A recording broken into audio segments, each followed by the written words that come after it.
Welcome to another live session with Trio Raising Parents. This is me, Megha Mavandia, and today we're going to talk about mindfulness, we're going to talk about expressive arts, emotions, in particular, how do we address anger?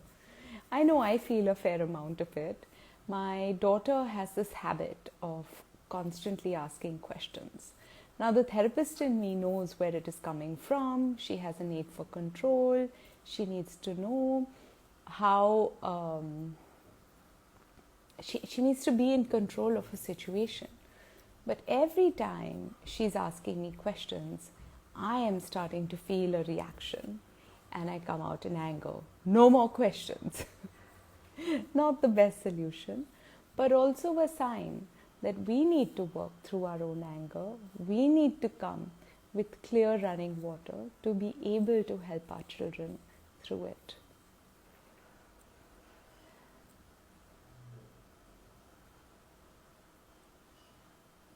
Yeah, there we have.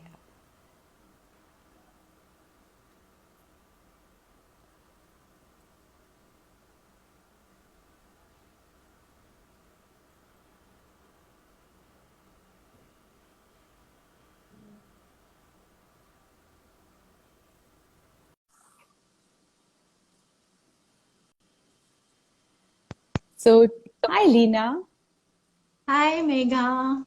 welcome. Good to have you Thank here. you. Yeah, thank you for inviting me. Thank you for joining.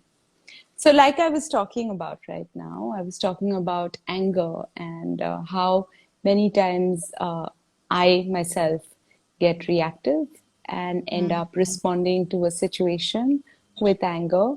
And talk therapy isn't necessarily always what's available to us when we're in the mm, throes of emotions like that. mm. I have a client who routinely goes through particular emotional situations where her Yeah. brain just shuts down and Mm, conversation or cognitive thinking or logic isn't necessarily available to her. yeah. So, I was hoping through our conversation today we can talk about how we can explore other alternates to talk therapy, like the expressive arts, mindfulness, as we Yeah. work our way through some of these tricky emotions which just tend to claw on and then become very hard to shed, Yeah. right? And then they Yeah. sort of multiply because we get frustrated that why aren't we able to get out of that space? Yeah. Before we get into that, how about introduction of you? Would you Okay. like to introduce yourself and what you do? Because you wear many hats. Mm, okay. Yes, I can. Um, well, I guess first I'm a mother, mother to two adult daughters, and I have learned a lot through them. And yeah, this whole journey of learning to process and befriend my anger, yeah, is thanks to them. um, what I do professionally is I'm a play therapist. I work with children who have emotional, behavioral, social challenges. I work with parents. I have this passion for working with the emotional health of children and parents. And for parents, I'm trained to work with dance movement therapy, expressive arts therapy, and I'm currently doing a diploma in mindfulness and presence oriented psychotherapy. Wow. Yeah, and it's a lovely journey. I'm really enjoying that. It's You've more for also been myself, teaching really. how to talk workshops. Yes, that's true. And that thanks to them, thanks to those workshops, I would say that's that I've come on this journey and become a therapist along the way. Mm, And I think when I started those workshops 10 or 12 years ago, I was so disconnected from my feelings. Today, you're talking about how to deal with it. I think I was not even, I was so rejecting of my strong mm, emotions, especially anger, because it was rejected by society, by parents, by teachers. It's not allowed, right? It's not a good thing to be angry. So, yeah. I was like, I had disassociated myself from feeling what I felt. And yeah, those workshops started that journey of acknowledging feelings. And I didn't even know there was something like feelings that I probably needed it very much. Not probably, I know I needed it, but I didn't know there was something called acknowledging feelings when I started. There's so Yeah. much resonance to what you have just said because as a Yeah. society, there's just so much continuous negation of Yeah. anything that destabilizes. I Yeah. remember going through so many situations where there'd be these feelings of anger or frustration towards Yeah. sometimes maybe a school establishment, sometimes my parents, my family, Yeah. even my own children. And interestingly, other than the anger you bring towards your children, everything Yeah. else is a big no in society. The moment you Mhm. take it out on your children, people then tell your children, shh, mummy ko gussa aega. But Yeah. in every other arena, they say, Yeah. you need to take care of yourself. And it's Yeah. so wrong because it's actually Mm. supposed to be the very opposite. Because Yeah. you're not supposed to be taking it out on your children. Your children Yes. should not have to absorb it or be mindful of it. And every Yeah. other arena, they can take it. Yeah. I say, Yeah. let it rip. Exactly. And what you're saying now is resonating so much with me because it's just, when a parental anger is what's coming to me. When parents get angry either at each other in front of the children or get angry at the children with like really loud, scary voices, you know, what's happening to those children when they are either watching this anger being unleashed onto another person or onto their little fragile selves and growing brains. What what are they going through? What are they feeling? Yeah. Um, yeah, what do you think they feel, Megha? I feel it's a kind of violence. I feel it's a kind of just this. It is trauma, right? Because this is Yeah, not supposed to be that space. It's like people have pulled out guns and are yeah, shooting in the house, which is supposed to yeah, be safe, which is yeah, actually supposed to be a container for my shit.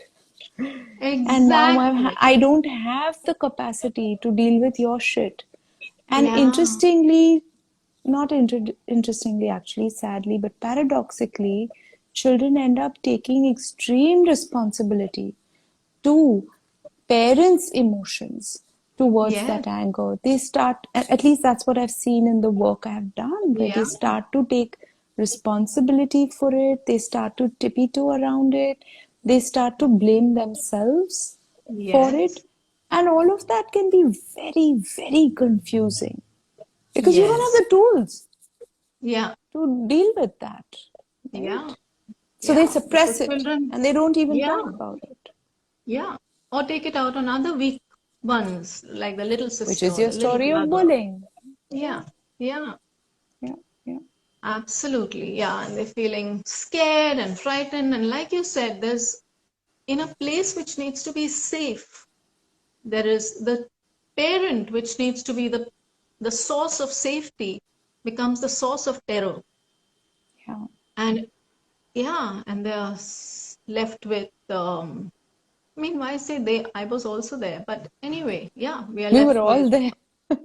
yeah, we are left with feeling frightened and sometimes brokenhearted around what's happening because we don't know how to deal with those feelings. Yeah. And what's coming to me also to add to this is you've said it in some ways is that parents first need to, anger's fine for me. This whole thing, I think what we are doing is about befriending this emotion, right, of anger. But just to go back a little bit, anger's fine. It's just another emotion. We have all of these emotions and feelings, and it's an emotion. What parents need to do, what we need to understand is that there is this emotion of anger and there's nothing bad in it. It's just one of the emotions. I feel happy sometimes, I feel joyful sometimes, I'm feeling like dancing sometimes, and sometimes I'm feeling angry, So it's just something else, another feeling that's coming up, another emotion. So I was saying, what parents need to just, it would be really helpful for children if parents could say, okay, I'm feeling angry right now, and find a place that is safe for them outside of the children's space. Yes. So here's this anger, what do I do with it? And do what you have to do with it, and go on this journey of managing your own anger. And I have done that journey, and I've come out on the other side, and it's something that you can befriend. And children, when they are feeling angry, that's when parents need to be so present, because children cannot do that work on their own. Children, when parents do the work on their own, they become these calm, stable. I'm remembering Khalil Gibran calls us when he talks about children, right? He says, we need to be the stable bow for those arrows that have come forth from us. And so when I come to this place of stability and grounding within myself, because I worked through my own anger, then when I take that stable presence to my children and accept that now they are having this feeling or this emotion called anger right now, and just be okay with that and learn how to deal with that anger. And that's what children need to self-regulate, what we are, as you know already, that Absolutely. we offering them co-regulation, and so they move from a dysregulated space to a regulated space, a self-regulated space. And we are You providing that know, safe space for yeah, them. They don't yeah. need to see anger. We need to see and look after their anger, though. We are the parent. They are just small children. Yeah. And as you were telling me this, an analogy was coming to me, and I was Hmm. incidentally talking about it to a client just yesterday. Yeah. Um, it's like pooping, right? When you're a Hmm. child, you cannot go to the toilet and clean up after yourself. You need a Yes. parent to be attentive, to clean up after you, to take care of it, to make Yeah. you aware of what it is like, the entire process of toilet training, right? But Yeah. as an adult, I don't expect the child to sit with the tissue paper to clean me up. Of course, when Yeah. I'm Yeah. unwell and my child is the adult, that's a Yeah. completely different situation. But as Yeah. an adult and my child being the child, I take control of my poop. My poop isn't Yeah. bad. My poop Yeah. isn't. But then again, you have cultures like the Japanese Hmm. society where they have Hmm. erased, and nothing against Japan, but this is an Hmm. issue where there is Hmm. this erasure of bodily functions, where even in public toilets you have a button to press music so nobody has to hear you fart, no one has to hear the Hmm. noises that you make, no one has to Okay. hear, of course there's Hmm. perfumes and smells and everything, so you're Hmm. strategically erasing what needs to be Hmm. embraced, and you're Hmm. compartmentalizing it. And what we're Yes. saying is, please compartmentalize to protect, but release. And when you're Yes. doing the release, do it fully. Don't do it in Hmm. like this, don't be small when you do it. Become big, because that's when Yeah. it'll come out. If I'm going to do it like this, Yes. it's going to be stuck inside, right? Yeah. I like your analogy. Very interesting. Yeah. Yeah, Exactly. yeah. Just like that. Just like And what I find interesting about the expressive arts is it's really about becoming that, right? yeah. It's really about shedding all those preconceived notions and layers and thinking, and just exploring ways to get free. And Yeah. freedom in one area then ends up giving us freedom in another. Because so many Yeah. times we don't realize how many layers of suppression we've been creating for ourselves, Yeah. right? So layer after layer, it takes time, one layer after another. You're working with it. And for some people, we don't know. Everyone, the journey is different. Um, Yeah, and since you're talking about the expressive arts, it's a way to just externalize it in a safe place. So Mm. often we've learned to externalize onto another person. And that's what we've seen as children, and that's how the brain got wired to do it that way. To I've got anger, I take it out on someone else. If I don't have the courage to take it out on the person that I'm upset with, then I will suppress it there and take it out on somebody weaker. Or on The bullying myself. that you're talking, or on your absolutely, or on ourselves. So all Yeah, of that that's is how harmful. We're patterns of taking it self out, harm start. right? So no people. So we've just got to relearn. You can have anger. You can take it out, just not on yourself or others. It's on expressive arts is about using the arts or using drama or using dance and movement, using music. So I so I say before the expressive arts come in, and of course you can go straight into expressive arts, but I just think my journey has been more about mindfulness before expressive Hmm. arts. So I like to look at that Yeah. sequence in my body. It's not like that in the theory, but I what mindfulness does is teaches us and helps us to look within and start facing all of our thoughts, feelings, sensations as they arise in the body moment to moment. We are just looking at how it arises, it passes, and being with it. We are being a companion to whatever it is that arises, including anger. Mhm. So, yeah, and there's also some part of that which talks about the sensation. So, when we really keep looking in an attitude of acceptance and an attitude of friendliness, we are saying, okay, what's arising right now? It's anger coming up in me.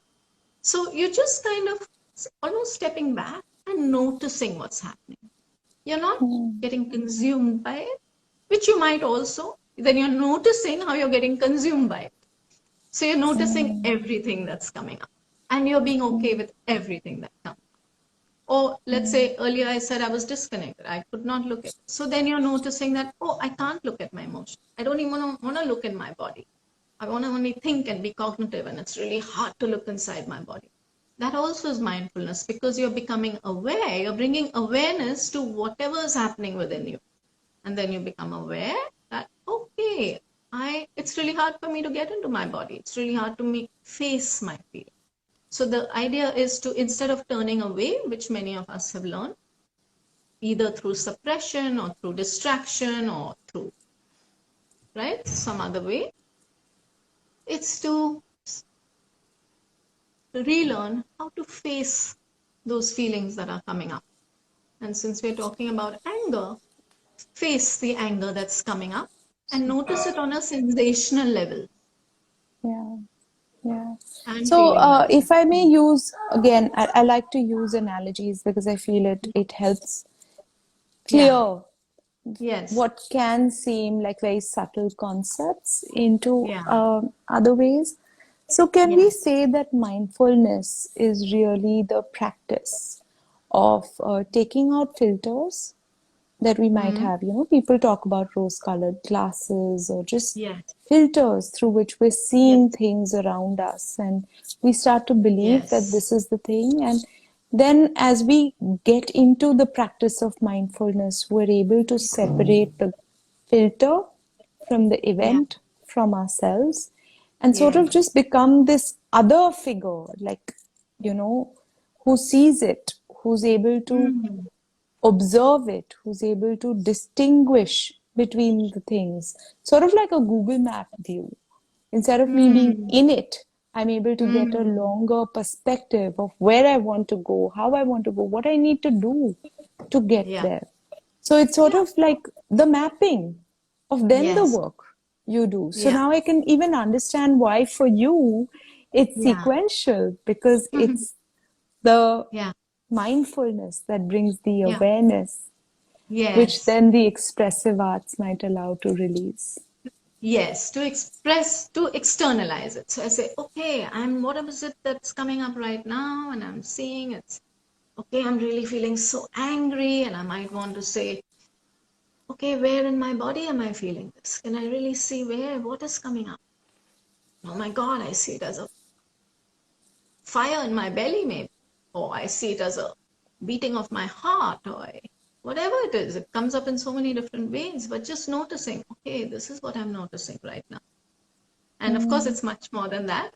We are just, there's a Of whole course. training in mindfulness. But yeah, to be aware, bring awareness to what is happening. And then there are ways we resource ourselves in mindfulness so that we are not getting consumed by what we are seeing, because that's also can be scary for when you're not used to facing your feeling.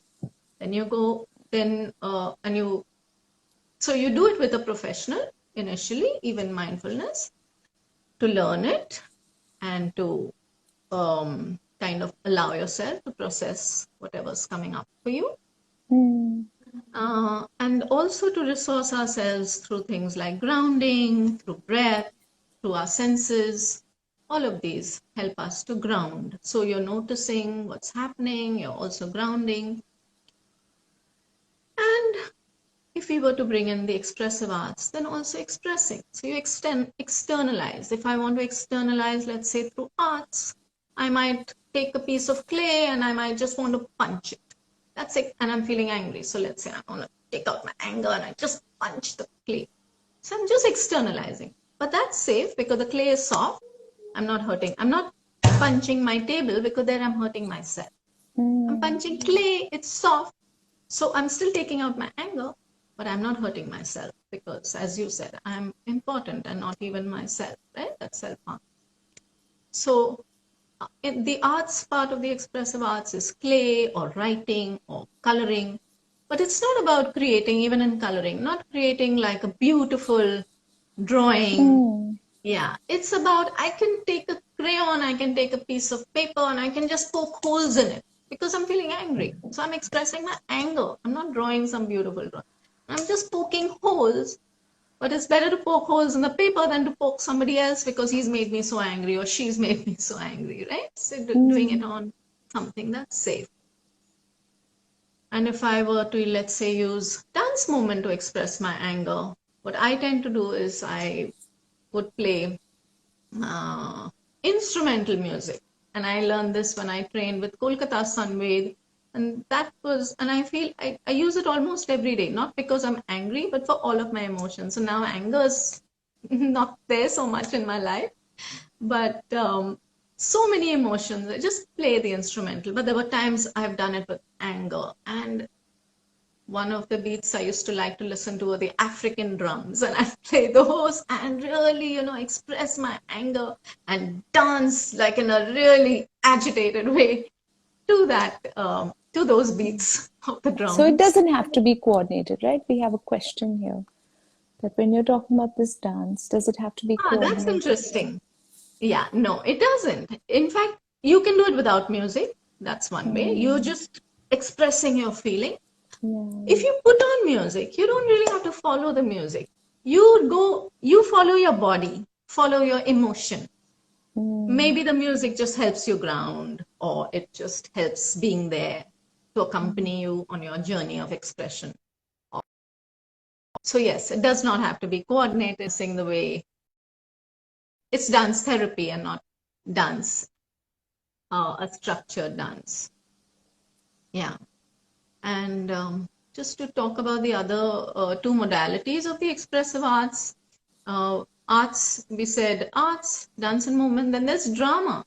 So in drama, things like what Sorry, we but can I introduced. just quickly for a Yeah, second go back yeah, to it? Because I yes. feel like, again, the Indian Hmm. spiritual space, it's so tuned Hmm. into these things. I feel like you have Hmm. the Tandav, which is the dance that I've Hmm. studied classical dance. So he, Yeah. Shiv, Lord Shiva did it as an expression of anger. It was Hmm. not a See, that's dance that was beautiful what you're done for bringing in. beauty or anything. It was just an expression of emotion. And if you look at the different forms, so bhav in Hmm. classical dance, it's only Hmm. about the expression of emotion. Yes, of course, there's a structure to it because it's a dance form, Yeah. but Yeah. the reality is these there is an ages-old practice of Yes. emotional release through dance. Yeah. How beautiful. And we have it in our culture. Yeah, Lord Shiva, you're saying, is that's what he did. I mean, yeah, we've forgotten it somewhere, right? yeah.